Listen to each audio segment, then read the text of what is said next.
Assalamualaikum warahmatullahi wabarakatuh. Selamat sore, salam sejahtera untuk kita semua. Shalom, Om Swastiastu, Namo Buddhaya, dan salam kebajikan. Pada sore hari ini, kami, kelompok 5 dari mata kuliah Psikologi Industri, akan mewawancarai salah satu narasumber kami mengenai penelitian atau proyek kami pada kali ini. Proyek kami memiliki judul yaitu Analisis Motivasi Sukses Organizational Leader terhadap Self-Actualization dengan berdasarkan perencanaan dan pengembangan Human Resources. Sebelum kita mulai wawancara pada kali ini, terlebih dahulu kita akan memperkenalkan diri masing-masing. Saya sendiri, David Saputra dengan NPM 196 Prodi Manajemen.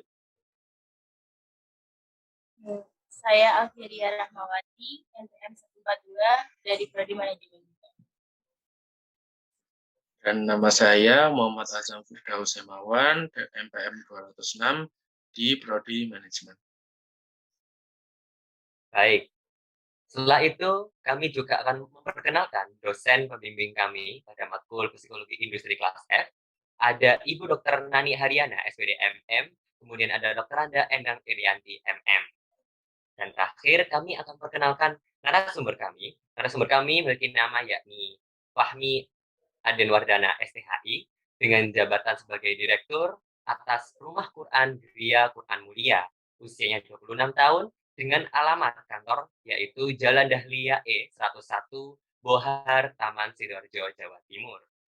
Begitulah pengenalan singkat dari diri kami dan juga dosen pembimbing dan narasumber. Selanjutnya kami persilahkan kepada narasumber untuk masuki link Zoom yang sudah kami sediakan. Terima kasih. Berikut narasumber kami sudah hadir. Assalamualaikum, Ustadz. Waalaikumsalam warahmatullahi wabarakatuh. Gimana kabarnya, Ustadz? Sehat? Alhamdulillah. Alhamdulillah.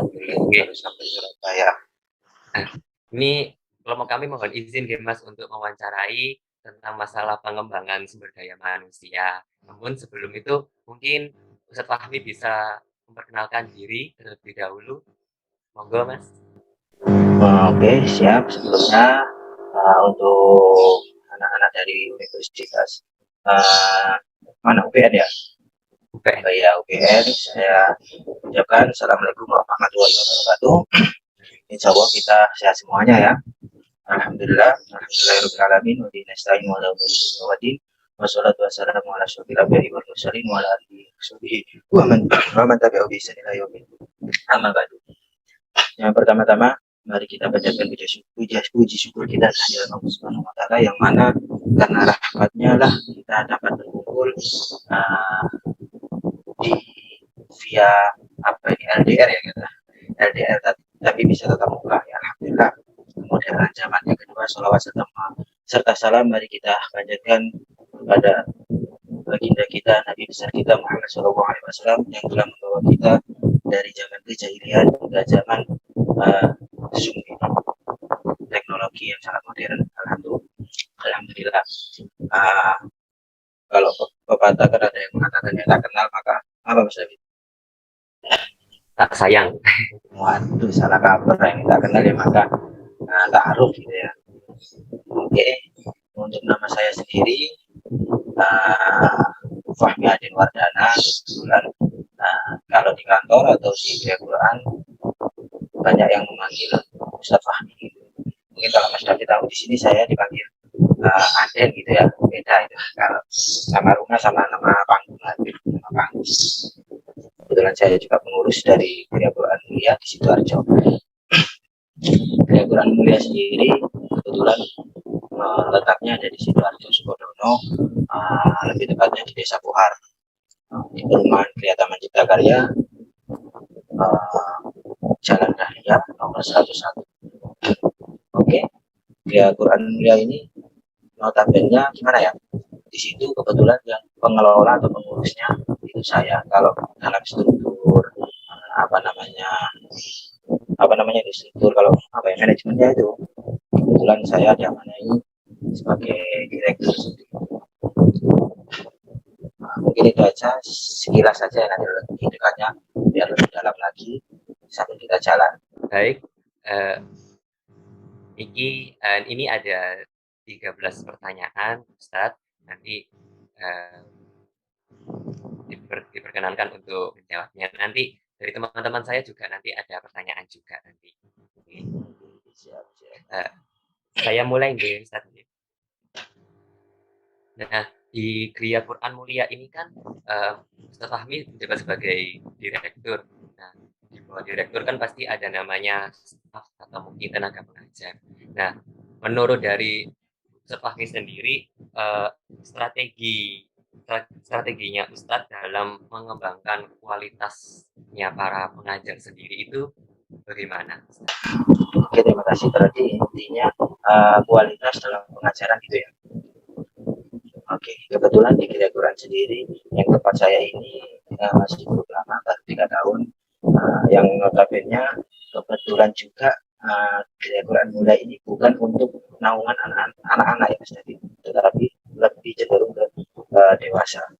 Jadi santri-santrinya itu ya ibu-ibu, bapak-bapak, nenek-nenek, kakek-kakek seperti itu, bukan TPG atau sebagainya, karena wadah untuk itu belum ada. Jadi untuk kualitas gurunya tentunya kita mencari guru yang benar-benar profesional, yaitu sertifikasi UMI. Kebetulan di tempat saya memang dari UMI Foundation, jadi semuanya harus bersertifikasi UMI seperti itu. Jika belum sertifikasi UMI, maka belum layak untuk ngajar di tempat kami. Maka langkahnya apa? Langkahnya dia harus mengikuti pembelajaran tersebut sampai lulus sertifikasi. Bahkan gurunya itu dari mana? Ada dari santri kita, ibu-ibu itu ketika dia menjadi santri kemudian layak untuk disertifikasi, maka kita ajukan ke pusat untuk mengikuti sertifikasi pelatihan khusus tentang pembelajaran, metodiknya bagaimana, sehingga kualitas benar-benar terjaga, bukan hanya sekedar mengaji, ya kan? Kita tahu bagaimana sih alif kata yang benar itu bagaimana, kita hanya mengucap, tetapi kan untuk lebih dalamnya itu belum ada. Nah, makanya dari situ kita mewajibkan guru-guru kita harus minimal sertifikasi dulu, seperti itu Mas David. Baik. Kemudian kalau tadi masalah strateginya, nah ini kan para pengajarnya sudah ada di Mas Ustadz. Nah, untuk cara memaksimalkan potensi yang dimiliki sama para pengajarnya atau mungkin staf-staf yang lain, itu mungkin Ustadz Fahmi punya strategi untuk memaksimalkan potensi. Memaksimalkan potensi untuk ini maksudnya untuk pengajarnya, pengajarnya atau untuk pengajarnya. Jadi gini Mas David, sehingga guru kita itu tidak hanya kita merekrutmen guru gitu. Jadi lebih diutamakan untuk kedepannya, jika murid kita bertambah, maka yang kita cari dari murid kita sendiri, dari peserta kita, dari santri kita, ketika dia layak, bacaannya bagus, maka kita ajukan untuk sertifikasi, sehingga dia udah tahu seluk-beluknya di tempat kami, di lingkungan kami itu sudah tahu, sehingga tidak canggung. Kemudian dia lebih tahu hamasyahnya itu apa ya, dalam bahasa Indonesia gregetnya gitu. Jadi bukan sembarang orang seperti itu, karena memang mengajar Al-Quran itu sangat susah Mas David. Tidak ada semuanya. Yang pertama dari bisarohnya, kalau mau bisaroh yang besar salah tempat. Kalau menjadi guru Al-Quran itu memang bisarohnya ya naik turun lah, nggak seperti orang-orang pegawai negeri, sehingga guru itu merotoli kita betah karena seperti itu. Untuk kemudian ini Ustaz, jadi di Gria Quran Mulia ini kan pasti ada namanya tuh suasana lingkungan kerja. Nah, menurut dari Ustaz Fahmi sendiri ini caranya Ustadz untuk mengembangkan suasana lingkungan kerja supaya baik, terarah, itu bagaimana Ustadz? Lingkungan kerja untuk guru-gurunya ya. untuk guru-gurunya biar berharap bagaimana solusinya. Kita setiap minggu itu pasti ada rapat. Ada rapat yang mana rapat itu kita yang perlu kita bahas bagaimana perkembangannya. Jadi gini Mas David, guru ini ada koordinatornya, ya, koordinator guru. Jadi pertama pasti saya langsung terjun ke koordinatornya dulu. Bagaimana sih perkembangannya guru ini, bagaimana, kemudian perkembangan muridnya bagaimana, murid baru, murid lama, jika ada kendala, apa kendalanya, jika ada solusinya, baru kita kumpulkan guru tersebut. Jadi setiap bulan itu adalah pertemuan. Setiap bulan, maaf, setiap minggu kita ada pertemuan, itu ya sambil ngopi-ngopi, sambil nyambil seperti itulah, santai. Karena di situ nanti timbul kasus itu dari guru-guru, dari beberapa orang itu ada royun, apa royun? Kalau dalam bahasa Indonesia itu suatu ide, ide keluar yang mana ide itu kita sharing semuanya, jika baik baru kita kembangkan bersama seperti itu. Karena meskipun saya di situ sebagai pengelola, saya bukan semuanya nurut dengan saya. Kalau saya membuat program ini, ya harus dijalankan seperti itu. Tidak kita saling semuanya, karena menurut saya kulukum ro'in wa kulukum mas'ulun an ra'iyatihi. Setiap orang itu adalah kepala. Jadi setiap kepala itu dia mempunyai imajinasi atau sesuatu yang dia inginkan, yang ingin, oh saya seperti ini, saya seperti ini, oh ya itu bagus, kalau bagus kan gue kan seperti itu. Oke, kita saring, jika itu bagus, semuanya sepakat, dapat dikerjakan bersama-sama, maka goalnya itu nanti, tujuannya tadi itu bisa tercapai, bisa jalan seperti itu. Seperti halnya ini sekarang lagi guru-guru lagi sertifikasi lagi Mas Edi. Kebetulan sertifikasi terjemahan. Jadi di UPI itu ada jilid 1, 2, 3 sampai 6. Kemudian setelah jilid naik ke Al-Quran. Di jilid itu juga diselingi hafalan surat-surat pendek. Kemudian naik ke Quran, yang mana Quran bukan hanya Quran, tapi langsung ke Qorib. Nah, setelah Qorib naik lagi ke Tajwid. Nah, setelah Tajwid ini kan sebenarnya sudah bisa sertifikasi. Nah, setelah itu baru ada terjemahan itu dan tahfidz. Kebetulan sekarang guru-guru kami lagi sertifikasi 1 bulan ini, di bulan Maret ini langsung dari pusat Foundation. Seperti itu Mas Wahid. Oh gitu. Nah itu kan tiap ada koordinatornya Ustadz gitu. Nah pastikan dari antara tiap pengajar atau tiap level pengajarnya itu gimana sih Ustadz supaya bisa menjalin keharmonisan gitu antara hubungan antara stafnya. Kan pasti kan ada perbedaan pendapat atau ada perselisihan. Nah gimana supaya hubungan komunikasi yang baik atau keharmonisan antar pengajarnya bisa tetap harmonis gitu sampai sekarang. Oke. Jadi gini Mas David, setiap sifat manusia itu berbeda, terutama guru-guru kami ya, contohnya guru-guru kami ini kadang ibu-ibu ini rewel. Kita itu mengajar anak-anak sama orang tua itu lebih susah mengajar orang tua ya. Perlu digarisbawahi. Dan itu kita kalau menerapkan seperti anak-anak itu ya ibu-ibu tersinggung, bapak-bapak juga tersinggung. Nah, sehingga apa? Ibu-ibu ini, santri-santri kami dan bapak-bapak ini, gurunya itu pilih-pilih. Ya, kebetulan koordinator saya, oh saja saya nggak mau ini saja, nggak mau ini, saya maunya sama saja santri, saya maunya dengan saya ini. Nah, gitu. Terus solusinya itu bagaimana kalau pusing juga kan?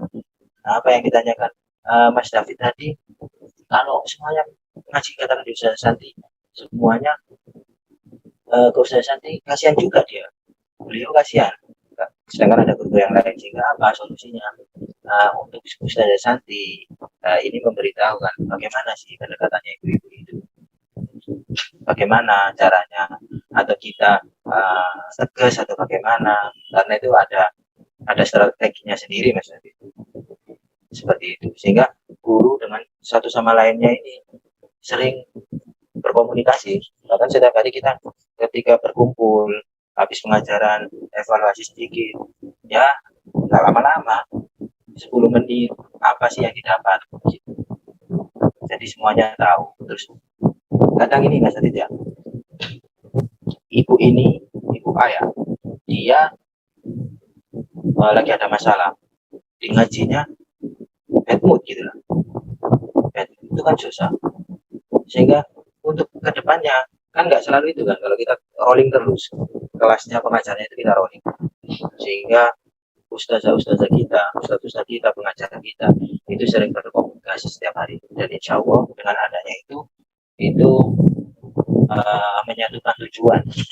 Insya Allah nggak ada problem-problem yang lain seperti itu. Bisa dipahami Mas Adit? Bisa, Ustadz, bisa.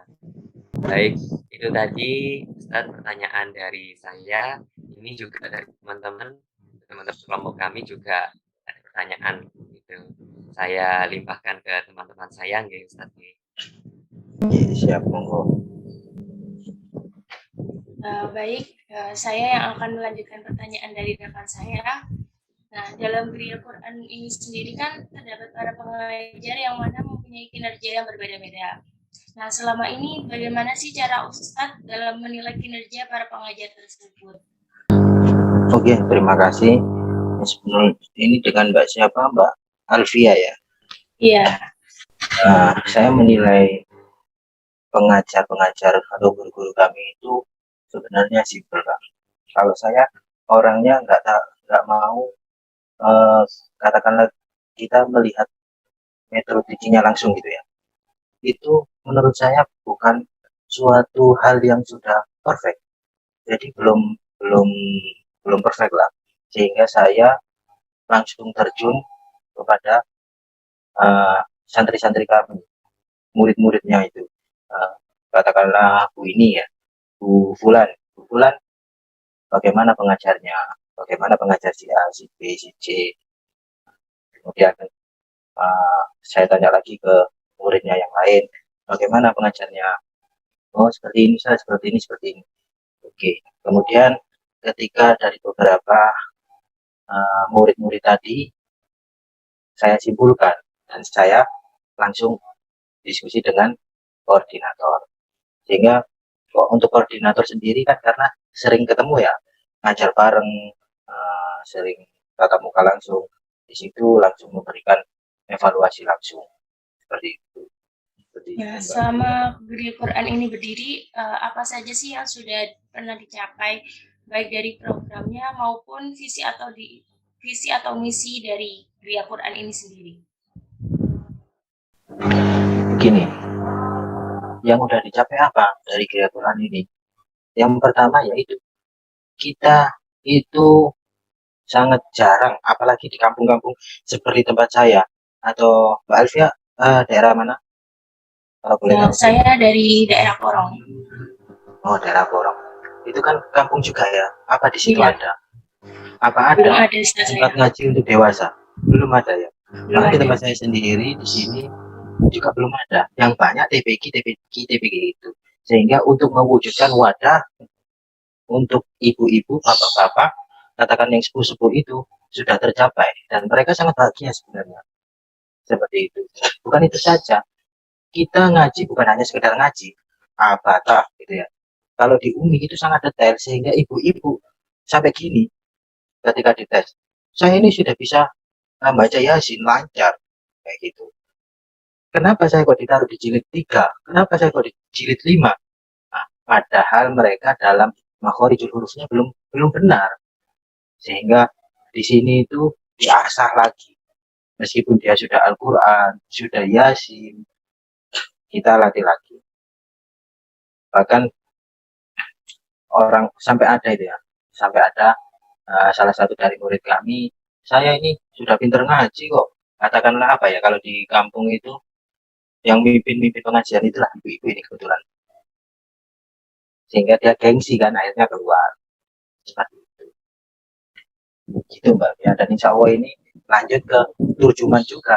Jadi kita bukan hanya sekedar ngaji, ada hafalannya, kemudian ada di turjuman itu, dan itu bukan hanya kita menerjemahkan seperti itu. Baik, pertanyaan selanjutnya, dari para pengajar yang ada di Gereja Quran ini kan memiliki kinerja yang berbeda-beda ya. Apakah ada penghargaan bagi para pengajar yang sudah mencapai kinerjanya yang baik? Kalau penghargaan itu ada. Nah, setiap bulan di Misharonya itu kita kasih penghargaan, katakanlahnya di fee-nya lah, kita tambah itu ya.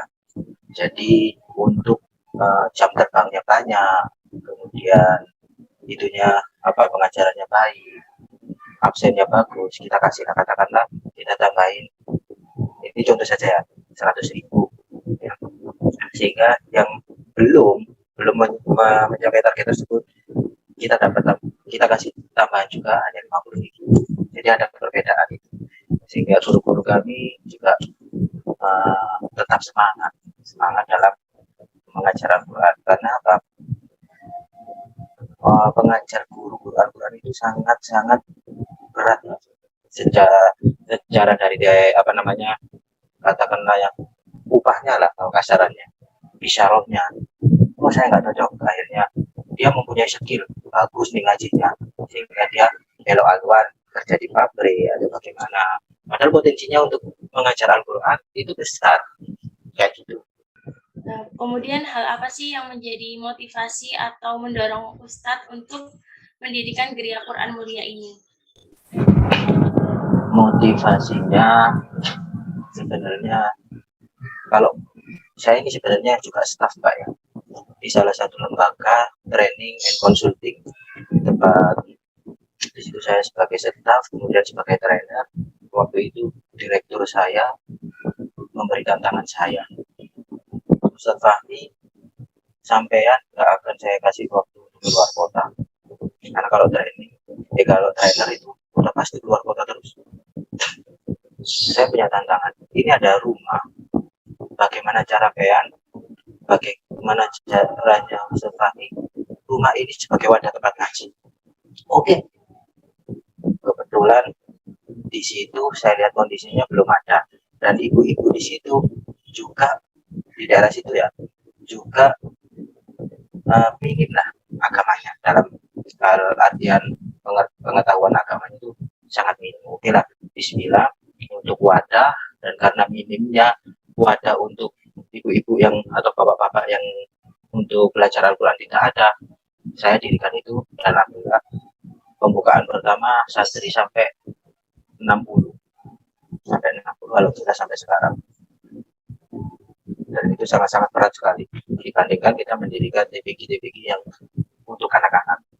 Belum kita mencari gurunya, belum kita lain sebagainya, karakter ibu-ibu yang lain-lainnya, ada yang cerewet, ada yang keemamaan banget, minta ini minta itu, benar kan?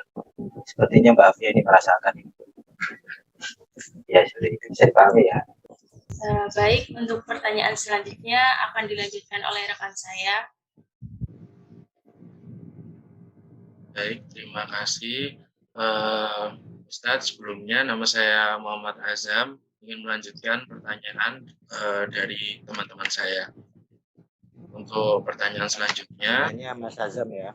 iya Ustadz. Untuk pertanyaan selanjutnya, apakah di Gereja Quran Mulia ini sendiri Ustadz sudah leluasa untuk menjadikan salah satu tempat untuk meluapkan jiwa-jiwa sosial yang ada di dalam Ustadz sendiri, seperti rasa kasih sayang dan cinta antar sesama atau empati begitu Ustadz? Intinya sudah leluasa gitu ya. Iya. Sudah leluasa atau belum gitu ya. Kalau saya sendiri Mas Azam ya, saya ini jujur ya, sangat belum leluasa. Karena apa? Karena saya mempunyai tujuan saya itu dulu juga harus ada wadah untuk anak-anak juga. Karena kebetulan di tempat kami memang ada tempat ngaji, kebetulan dia juga ustadz juga, katakanlah mudin lah gitu ya. Tapi ngajinya itu TPG ya seperti itu. Kalau kita membuka untuk anak-anak, nanti kan kita ambil ya, kita nggak mau bersaing lah ya dalam dunia agama. Takutnya mereka kesini juga pindah ke tempat kami semuanya, sehingga ustadz tersebut kasihan. Makanya saya, jika Mas Azam sudah luasa 100% belum sih di Quran itu, saya jawab masih belum. Ya itu tadi, kendalanya itu tadi. Baik, terima kasih atas jawabannya. Untuk pertanyaan selanjutnya, apakah Geria Quran Mulia sendiri ini, Ustadz dalam mendirikannya itu berasal dari keinginan Ustadz sendiri atau orang lain, Ustadz? Pertama itu keinginan bersama, gitu. Kita bagaimana sih untuk wadah dalam lembaga saya, Geria Parenting Indonesia itu, dia itu harus mempunyai wadah untuk sosial, sehingga direktur saya dan kami semuanya bersepakat untuk mengelola tersebut. Dan karena melihat kondisi juga, Mas, karena di situ banyak orang mualaf, gitu loh. Dan wadahnya wadah untuk saya mau belajar, gitu loh. Saya mau belajar, tapi di mana tempat saya belajar itu? Kalau di masjid ya, katakanlah malu atau bagaimana, seperti itu. Itu seperti itu, Mas Azam. Dengan solusinya di kami. Baik, Ustadz. Untuk pertanyaan selanjutnya, pastikan di dalam mendirikan atau mengelola Geria Quran Mulia sendiri ini ada tantangan dan hambatan ya, Ustadz. Nah, untuk caranya dalam menghadapi tantangan dan hambatannya itu bagaimana ya, Ustadz? Iya, benar. Tantangan dan hambatan ini tadi mau saya lanjutkan ketika Mas Azam pertanyaan itu, tetapi janganlah, bukan areanya, ternyata disambung juga ya. Tantangan dan hambatan. Tantangannya tadi seperti yang saya seperti yang saya sampaikan tadi ke Pak Afia, kita mengajar orang-orang dewasa itu sangat susah. Karakternya ibu-ibu, bapak-bapak, bahkan ada yang nenek-nenek, itu sangat susah. Kita harus mendekatkan diri dulu. Bahkan kita, bagaimana ibu-ibu, pengajaran saya apa yang kurang, yang introspeksi diri itu gurunya terhadap muridnya, maunya bagaimana gitu. Saya maunya seperti ini saja, saya maunya seperti ini saja. Oke, seperti itu kita lakukan, kayak gitu. Kadang kenapa suruh menghafal Anas, belepotan, akhirnya susah saja, nggak usah hafal-hafalan. Itu kan beda lah. Padahal itu orang-orang yang udah dewasa, itu sangat tantangannya. Yang pertama itu. Yang kedua, di ranah lingkungan, karena sebelumnya tidak ada seperti itu, Mas ya. Ketika kita membuat wadah ngaji untuk ibu-ibu dan bapak-bapak, di sana banyak timbul fitnah dari kanan kiri. Karena apa? Ibu-ibu dan bapak-bapak yang ngaji, belajar ngaji itu mereka itu gengsi. Sehingga contohnya gini, Bu, ayo ngaji ke sana. Loh, apa ngaji? Aku ini wis pinter, wis bisa ngaji gitu ya.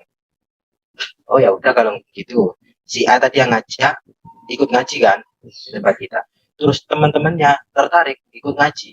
Nah, ibu yang tadi nggak ngaji sehingga ngomong sana sini, yang gurunya seperti ini, yang kurang bahkan itu bid'ah ada yang kayak gitu, karena memakai, kan ada guru kami memang ada yang memang Muhammadiyah, kemudian Islamnya taat, emang pakai himar gitu ya, pakai cadar, itu sudah jadi omongan.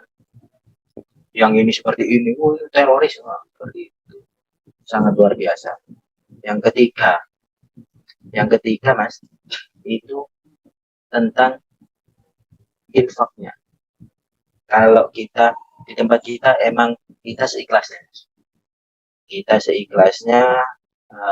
untuk bisyarahnya infak dari ibu-ibu itu 500.000, 50.000, ada yang 50, ada yang 100 gitu.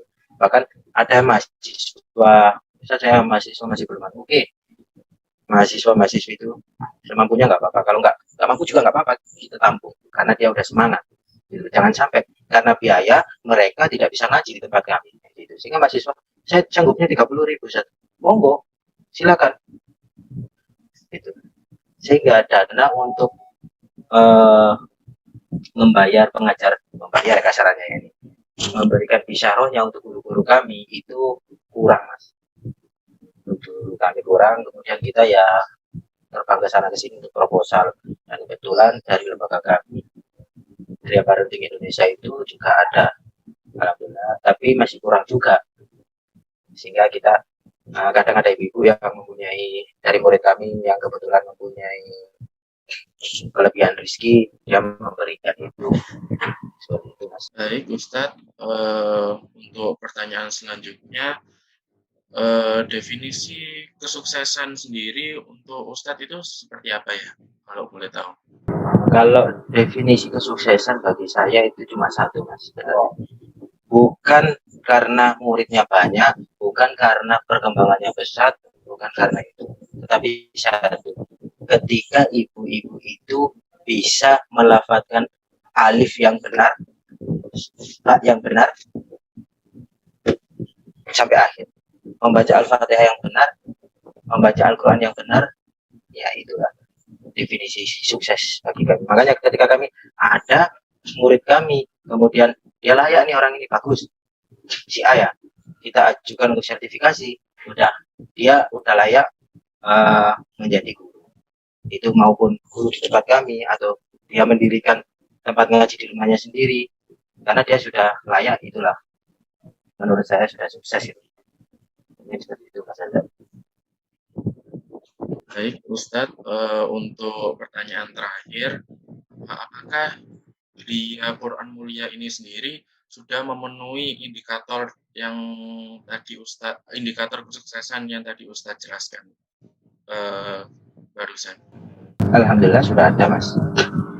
Sudah adanya ya, salah satu dari guru kami juga mantan muridnya ya, seiring, karena kan kalau ada yang kalau kita mengajar ya, ada yang berkata kan ya, kalau kita mengajar itu sama halnya kita belajar, sehingga kita mengajar, kita juga belajar dan lebih nempel gitu. Katakan hafalan, kalau kita hafalan sambil mengajar itu insya Allah cepat hafalnya, seperti itu, Mas. Alhamdulillah ada sampai sekarang, dan insya Allah kita jaring terus sampai benar-benar banyak mereka ibu-ibu kalau sudah mempunyai sertifikasi atau syahadah umi, setidaknya mereka bisa mengajarkan ayat-ayat Al-Quran ini dalam lingkup keluarganya sendiri. Terima kasih. Baik, Ustadz, karena semua pertanyaan sudah kami tanyakan kepada Ustadz, terima kasih banyak atas waktunya. Mohon maaf kalau misalnya mengganggu kegiatan sehari-harinya Ustadz. Semoga Quran Mulia ini kedepannya lebih sukses lagi, lebih membantu orang yang lebih banyak lagi, dan juga Ustadz Fahminya juga lebih sukses juga. Baik, terima kasih semuanya. Kami dari kelompok 5 undur diri. Mohon maaf apabila ada salah kurangnya. Assalamualaikum warahmatullahi wabarakatuh.